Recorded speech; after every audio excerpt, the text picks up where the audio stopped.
السلام علیکم ناظرین، آج ہم تین بڑی اہم خبر پر بات کریں گے۔ سب سے پہلے ہم بات کریں گے پاکستان کی سیلابی صورتحال پر، اور دوسرے نمبر پر ہم بات کریں گے عمران خان کے اہم بیانات پر جو آج اڈیالہ جیل سے پیغامات آئے ہیں، اور آخر میں ہم بات کریں گے ڈونلڈ ٹرمپ اور مودی کے تعلقات پر، جس میں ڈونلڈ ٹرمپ مودی کو کال کرتے رہے لیکن مودی نے کوئی جواب نہیں دیا۔ تو آئیے شروع کرتے ہیں۔ ستلج اور راوی کے بڑھتے ہوئے پانی اور آنے والے ممکنہ سیلاب کی جس نے لاکھوں لوگوں کو نقل مکانی پر مجبور کر دیا ہے۔ ناظرین، صوبائی افواج سے نمٹنے والے ادارے پر ڈی ایم اے کے مطابق تقریباً 1.5 لاکھ افراد کو ان علاقوں سے نکالا گیا جہاں سیلاب کا خطرہ سب سے زیادہ ہے۔ اگلے 48 گھنٹے پنجاب کے لیے نہایت نازک قرار دیے گئے ہیں۔ پی ڈی ایم اے کے افسر عرفان علی کا کہنا ہے کہ سیلاب کی صورتحال انتہائی سنگین ہے۔ یہ صورتحال کیوں بنی؟ اس کی بڑی وجہ یہ ہے کہ بھارت کی طرف سے اپنے ڈیموں کے دروازے کھول دینا۔ بھارت نے 3 ڈیم کے تمام دروازے کھول دیے ہیں، جس کے بعد ستلج اور راوی میں پانی تیزی سے بڑھ رہا ہے۔ نتیجہ یہ نکلا کہ بہاول نگر، قصور، اوکاڑا،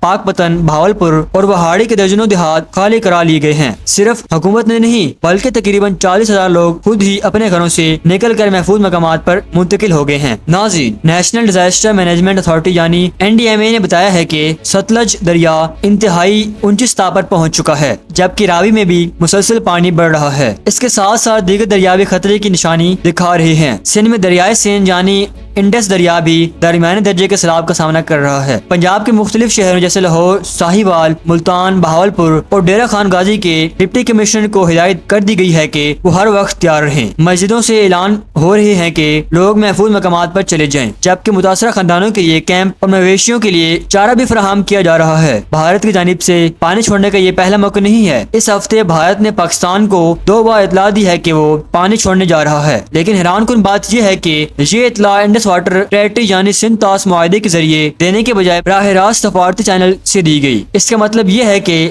بھارت نے معاہدے کی مکمل پاسداری نہیں کی۔ ذرا اعداد و شمار پر بھی نظر ڈالیں۔ صرف لاہور کے قریب راوی دریا میں 23,000 کیوسک پانی داخل ہوا ہے، جس نے خطرے کی گھنٹی بجا دی ہے۔ بوری والا تحصیل میں ستلج کے قریب پانی کے مزید اخراج کے بعد 15,000 ایکڑ فصلیں تباہ ہو گئی اور تقریباً 5,000 افراد کو فوری طور پر نکالنا پڑا۔ جھنگ کے علاقے میں بھی دریائے چناب کی وجہ سے زمین کٹنے لگی ہے اور غریب خاندان اپنی جھونپڑیاں چھوڑ کر در بدر پھرنے پر مجبور ہیں۔ ناظرین، یہ صرف سیلاب کا معاملہ نہیں بلکہ ایک بڑے موسمیاتی بحران کی طرف اشارہ ہے۔ NDMA کے سربراہ لیفٹیننٹ جنرل انعام حیدر ملک نے پارلیمانی کمیٹی میں واضح طور پر کہا ہے کہ پاکستان میں گلیشیئر پگھلنے کی رفتار بڑھ گئی ہے اور آئندہ سال تک موسمیاتی جھٹکے 25% تک بڑھ سکتے ہیں۔ یہ ملک کے لیے خوراک اور پانی کے بڑے مسائل کھڑے کر سکتا ہے۔ یاد رہے کہ 2022 کے سیلاب کے بعد دنیا نے پاکستان کے لیے تقریباً 11 ارب ڈالر کی امداد کا وعدہ کیا تھا، لیکن حقیقت یہ ہے کہ ہمیں صرف 21 ملین ڈالر بطور امداد ملے، باقی زیادہ تر قرض کی صورت میں آیا۔ اس سے صاف پتہ چلتا ہے کہ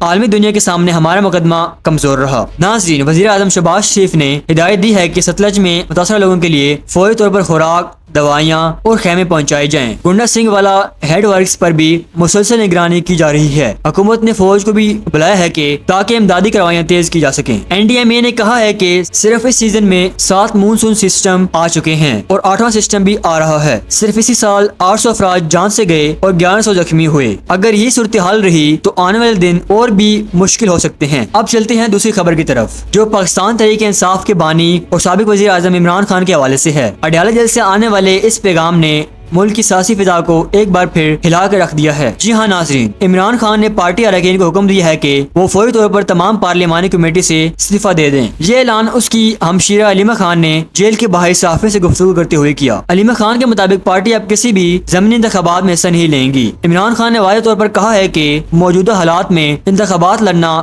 PTI کے حق میں نہیں ہوگا، بلکہ اس سے ان غیر منصفانہ نااہلیوں کو جائز قرار دیا جائے گا جو ان کے بقول حکومت اور طاقتور حلقے چاہتے ہیں۔ ناظرین، علیمہ خان نے یہ بھی کہا ہے کہ ہماری جدوجہد انتخابی نہیں بلکہ ایک سیاسی تحریک ہے، اور عمران خان نے ہدایت دی ہے کہ اس تحریک پر مکمل توجہ دی جائے۔ ان کے ساتھ ساتھ موجود ان کی بہن عظمہ خان نے بھی میڈیا سے گفتگو میں کہا کہ عمران خان کے نزدیک اس وقت الیکشن میں جانا بیکار ہے کیونکہ نتائج پہلے ہی طے شدہ ہیں۔ ان کے الفاظ میں وہ ہمیں جتنے بھی چاہیں انتخابات میں ڈالیں، جتوانا انہی کو ہے جنہیں وہ منتخب کریں گے۔ ناظرین، یہ بات جہاں ختم نہیں ہوئی، علیمہ خان نے اپنے بچوں کی گرفتاری کے بارے میں بھی بڑا انکشاف کیا۔ ان کا کہنا تھا کہ میرے بیٹوں کو سیاسی سرگرمیوں سے کوئی تعلق نہیں، پھر بھی انہیں گرفتار کیا گیا، اگر گرفتار کرنا ہی ہے تو مجھے کر لیں۔ اس موقع پر انہوں نے یہ پیغام بھی دیا کہ خاندان کے افراد دراصل عمران خان کا موقف بھی آگے بڑھا رہے ہیں اور جو کچھ وہ کہتے ہیں وہ پارٹی کا سرکاری پیغام ہے۔ اب ناظرین، آپ کو ایک اہم پیش رفت سے آگاہ کریں۔ پی ٹی آئی کے چیئرمین گور خان نے اڈیالہ جیل کے باہر میڈیا سے گفتگو کرتے ہوئے اعلان کیا کہ ستمبر میں ایک بڑا جلسہ ہوگا۔ یہ جلسہ صرف عمران خان کی رہائی کے لیے نہیں بلکہ عدلیہ کی آزادی اور جمہوریت کی بحالی کے لیے بھی ہوگا۔ گور خان کا کہنا تھا کہ عمران خان کی جیل میں سہولتیں بحال کر دی گئی ہیں، اب انہیں کتابیں اور اخبارات مل رہے ہیں اور طویل عرصے بعد ملاقات کے موقع پر خوشگوار گفتگو ہوئی۔ انہوں نے یہ بھی بتایا کہ عمران خان نے خیبر پختونخوا میں بارشوں اور سیلاب سے متاثرہ عوام کے لیے گہری ہمدردی کا اظہار کیا ہے اور فوری ریلیف آپریشن کی ہدایت دی ہے۔ ناظرین، یہاں ایک اور سوال کھڑا ہوا ہے کہ کیا پارٹی کے اندرونی اختلافات شدت اختیار کر چکے ہیں؟ اسی حوالے سے وکیل سلمان اکرم راجہ سے جب سوال کیا گیا تو انہوں نے واضح کیا کہ عمران خان نے ان کا استعفی قبول ہی نہیں کیا بلکہ انہیں ہدایت دی ہے کہ وہ اپنی ذمہ داریاں جاری رکھیں۔ دوسری جانب یہ بھی بتایا گیا ہے کہ قومی اسمبلی میں اپوزیشن لیڈر کے لیے عمران خان نے ایک بار پھر محمود خان کو نامزد کیا ہے، لیکن سینٹ میں اپوزیشن لیڈر کے لیے انہوں نے مجلس وحدت مسلمین کے سربراہ علامہ ناصر عباس کا نام آگے بڑھایا ہے۔ ناظرین، ان بیانات کے بعد یہ بات بالکل واضح ہے کہ عمران خان اپنی حکمت عملی کو انتخابی میدان سے ہٹا کر ایک وسیع سیاسی تحریک کی جانب لے جا رہے ہیں۔ وہ سمجھتے ہیں کہ اس وقت انتخابات کے لیے فائدہ مند نہیں بلکہ نقصان دہ ثابت ہوں گے۔ اب یہ تحریک کس رخ پر جائے گی؟ کیا واقعی ضمنی انتخابات کا بائیکاٹ کر کے پی ٹی آئی اپنی پوزیشن مضبوط کرے گی یا مزید کمزور ہو جائے گی؟ یہ سوالات ہیں جو آنے والے دنوں میں پاکستان سیاست کا نقشہ بدل سکتے ہیں۔ اب بڑھتے ہیں تیسری اور آخری خبر کی طرف جو امریکی صدر ڈونلڈ ٹرمپ اور بھارتی وزیر اعظم نریندر مودی کے تعلقات پر ہے۔ جی ہاں ناظرین، اطلاعات کے مطابق ٹرمپ نے پچھلے چند دنوں میں مودی سے ٹیلی فون پر 4 بار رابطہ کرنے کی کوشش کی مگر نریندر مودی نے ان کے فون ہی نہیں اٹھائے۔ ناظرین، یہ خبر جرمنی کے مشہور اخبار فرینکفرٹر الجمائن زائٹنگ نے شائع کی ہے اور اگر یہ درست ہے تو یہ دونوں ملکوں کے تعلقات میں ایک بڑے دراڑ کی نشاندہی کرتی ہے۔ اب سوال یہ ہے کہ آخر ایسا کیوں ہوا؟ اصل وجہ صدر ٹرمپ کا وہ فیصلہ تھا جس میں انہوں نے بھارت پر 25% ٹیرف لگایا اور بھارت کی معیشت کو مردہ معیشت یعنی ڈیڈ اکانومی قرار دیا۔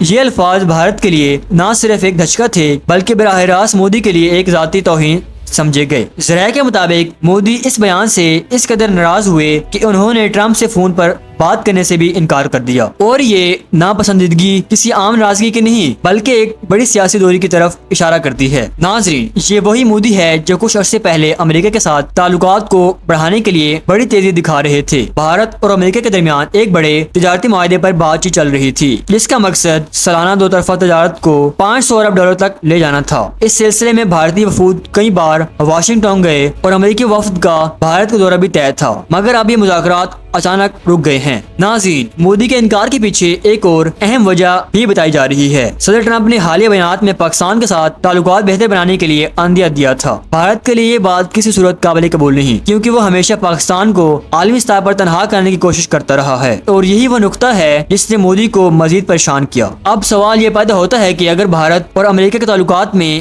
یہ دراڑ مزید گہری ہوتی ہے تو اس کے نتائج کیا ہوں گے؟ کیا بھارت اپنی اقتصادی ترقی کے بڑے منصوبے میں پیچھے رہ جائے گا؟ کیا امریکہ پاکستان کے ساتھ اپنے تعلقات کو مضبوط کرنے میں کامیاب ہو جائے گا؟ اور کیا یہ صورتحال خطے کی سیاست کو ایک نیا رخ دے گی؟ یہ تمام سوالات اس وقت عالمی تجزیہ کاروں کے لیے بھی بڑے اہم ہیں۔ ایک طرف بھارت امریکہ سے قریب ہو کر چین کے اثر و رسوخ کا مقابلہ کرنا چاہتا تھا اور دوسری طرف امریکہ بھارت کو ایک بڑی منڈی سمجھ کر اس کے ساتھ شراکت داری بڑھانا چاہتا تھا، لیکن مودی کا یہ رویہ دونوں ملکوں کے تعلقات کو نئے امتحان میں ڈال رہا ہے۔ ناظرین، یہ خبر نہ صرف بھارت اور امریکہ کے تعلقات پر سوال اٹھاتی ہے بلکہ خطے میں طاقت کے توازن پر بھی اثر ڈال سکتی ہے۔ ٹرمپ اور مودی کے درمیان اس سرد مہدی کا فائدہ شاید پاکستان کو بھی ہو سکتا ہے۔ اب دیکھنا یہ ہے کہ آنے والے دنوں میں یہ تعلقات کس رخ پر جاتے ہیں۔